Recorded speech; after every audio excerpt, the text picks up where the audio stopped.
Good morning, everybody, and happy Thursday. Serge here from the Steady Trader. We're going to get started in about 1 or 2 minutes. As usual, just want to make sure people have time to log in. If you guys have any questions here this morning, please do let us know. I want to make sure we address everything that we can and that you get the most out of this as possible. So we'll get started here in just a minute.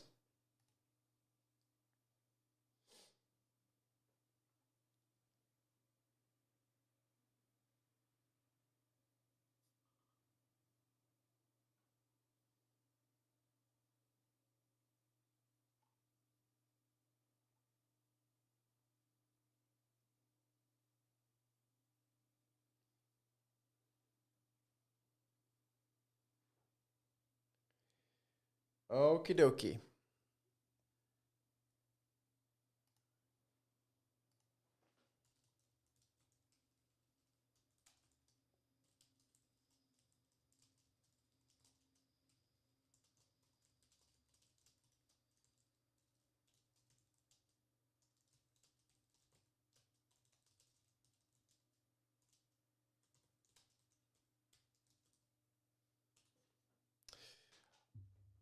All right, cool. Let's get started. Good morning, everybody, and happy Thursday. This is our Set the Market Morning Show. Serge Berger here from the Steady Trader. If you're here for the first time, welcome. Our Set the Market Morning Show is meant to give you actionable, our top of mind thoughts and ideas on the markets. And we try to do this in about 10 to 15 minutes. If you guys have questions, feedback, please let us know. Please always give us a thumbs up, like, and always subscribe to the channel. That allows you to be in tune real time when we are going live with new content. So let's get started, and we'll try to knock it out here in 10 minutes. Obviously, maybe not obviously, but we do this morning have the news headline that Bitcoin has reached that $100,000 mark, and that's kind of moving things. Now, I've been making a big deal, and I even mentioned it here, but certainly for our inner circle clients, I've been talking about this catch-up trade, which you can see here on the chart. We've got two lines, two colors. The line in blue is the price of Bitcoin. The line in red or purple is Ethereum. Now, I always like to use the word, the word Bitcoin and IBIT, the ETF, interchangeably. This can all be done with IBIT, and same thing for Ethereum, ETHA. That is the ETF for Ethereum. So.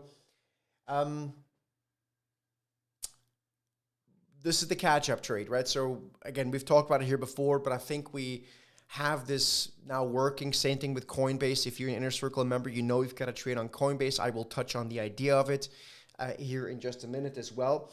But if Bitcoin breaks higher as it has, and you can see that Ethereum has not yet done so. Ethereum is the ETHA ETF. Again, I'm using those words interchangeably. You can see the purple or whatever red line, it has not yet broken above its 2021 highs, but it's really coiling. And if the correlation is positive, which it is, then there's a good likelihood of Ethereum going higher. Now, I will warn you that we will probably at some point have knee-jerk reactions in these assets where they go sharply lower as mean reversion moves. Don't ask me when that happens. I really don't know. Whether Bitcoin first goes to 120, 150,000 or 200, I really don't know. No one knows. At least not people that are honest know. I'm sure someone on Twitter will give you some sort of a definite answer, which of course is ridiculous.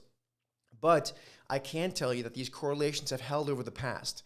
So there is, I think, good reason to believe that Ethereum could move higher. So again, I know a lot of people in the Inner Circle membership have been interested in this one. If you guys care about it, hopefully this is valuable to you. If you don't care, maybe you're learning something about correlations as well. So that's the first thing I want to show you. Now let's take this another step. Now again, these things are all correlated. So here's a chart, and I've discussed this here before as well. Similar idea. Here we're looking at is Bitcoin, and you know what? Let me change the color because otherwise it gets confusing. So I'm going to make Bitcoin also blue so that I don't confuse you guys. So I'm going to make Bitcoin blue. So now, just like before, Bitcoin is the blue line, right, up here. And then we have shares of Coinbase in the candlestick chart.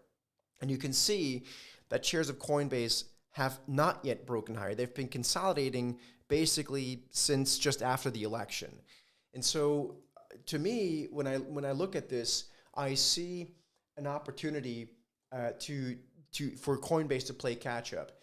We have an options call spread in Inner Circle. If you are an Inner Circle member, you know what that is. I actually mentioned it this morning in the morning trade of the day email, so just go check that email. But this is interesting. And in fact, this morning, Coinbase, at least pre-market, is, let me have a look here quickly. This morning, pre-market, Coinbase is up about 5-ish%, touch more.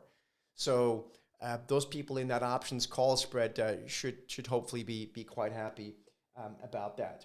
Okay, so that's the second thing. Are there any, before we continue, are there any questions on this stuff, on all the Bitcoin stuff? Because I want to now move on to two other stocks that I'd like to share with you, and then one final point, one final thing on the energy sector, which continues to be frustratingly lagging, but there's actually a reason for that, we believe, after a conversation with an energy expert yesterday. So if there's any questions on this Bitcoin stuff, Coinbase, let me know now.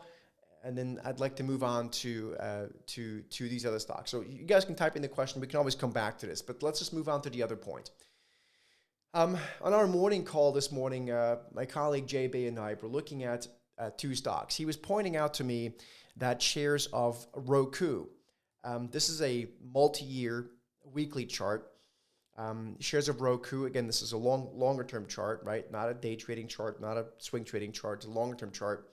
Shares of Roku here are displayed in the red or purple line, okay? And I overlaid it with shares of PayPal, which are the candlestick chart. And so you can see these things follow the same path. Why do they follow the same path? This is an interesting, or I think an important analogy, and this is the kind of stuff we always talk about in the Inner Circle. So it's so important that people, I think, at least understand that this is what's happening. Whether they care or not, there's another point. When you talk about people that move markets, whether that's institutional investors of buy and hold varieties, you know, like sort of insurance companies, or you talk about more proactive hedge funds, or you talk about machines, right, which can be at any of those institutions. They don't just buy one stock and say, okay, I'm going to make this one stock bet because I believe this. They work in themes. Think sectors, think industry groups, think thematic ideas. So if they like the idea of robotics stocks, for example, they're not going to buy one stock and say, that's my one bet that we know this is one's going to go up. That's ridiculous. A, they have so much money, they can't just put all that money in one stock, number one. And two, it's just an idiotic thing to do from a risk management perspective. Yet, and this is not no offense to any individual person, I see so many retail investors think that way and think that way only. As someone who's done this for 25 years, I must urge you to stop think that way, if indeed you are thinking that way. We know most retail investors do, because you're going to blow up your stuff at some point, right? It's extremely unlikely that we're going to have another 20% up year in the S&P next year, and that might be enough to start hurting people. But these positive correlations here are extremely important to respect in our view. Okay, so I just wanted to point that out. Then Al is asking, bull call, Meta. We did a trade in Meta yesterday in Inner Circle. Remember, this is not the Inner Circle here. This is the public, so I'm not going to give away too much. But the answer to your question is yes. The trade in Meta remains valid. I wouldn't know why not? I don't think Meta did anything yesterday. Yeah, it was flat. So yes, the trade remains valid. Then we have a question on Win is asking why Ethereum needs to play catch up to Bitcoin. Well, just look at the chart. I hope the chart is self-explanatory. Just look what's happened over the past, and that's pretty much that's kind of all I can show you, to be honest with you. When it's just the way these things move, right? I'm not making these charts up. This is just how they move, right? So you can see how they go together. So just look at the chart. I'm not sure how else to explain it, to be honest with you. So, yeah, that's why. Just look at the chart. The chart, I cannot do more than show you the chart. The chart should hopefully explain that, if this continues, then at some point Ethereum might start go up much more, right? It may not, but that's really all I can tell you. That it's in the chart, right? You can see what it's done in the past, and so you may not agree with it. Hey, not a problem. But I'm just telling you that's our logic for this. Okay. Are there any other questions here? We're sort of pushing the 12-minute mark here. And I think for the most part, we've certainly gone through what I wanted to show you. So in terms of actionable ideas, remember this is purely educational, certainly no recommendations, but we like the fact that Coinbase is lagging Bitcoin. We like the fact that Ethereum or ETHA is lagging Bitcoin. And if these moves continue, and they can end, Bitcoin's move can end today for all I know. So just be mindful of that. But I'm showing you what's been working. We're long a lot of this stuff. And this idea here, I think, in Bitcoin as well. And then energy, just maybe one quick word on energy. Look, I have the highest conviction out of anything on energy as a sector. The reason that it's not yet going up is probably more of a structural thing where, and I spoke with an energy expert earlier, late yesterday, and essentially what's happening is, if you look at this from through a lens of a fund manager, you look at the year-to-date moves here on this chart, and you can see that energy is up 12%, but tech and financials are up 39 and 35% respectively. So it's quite possible that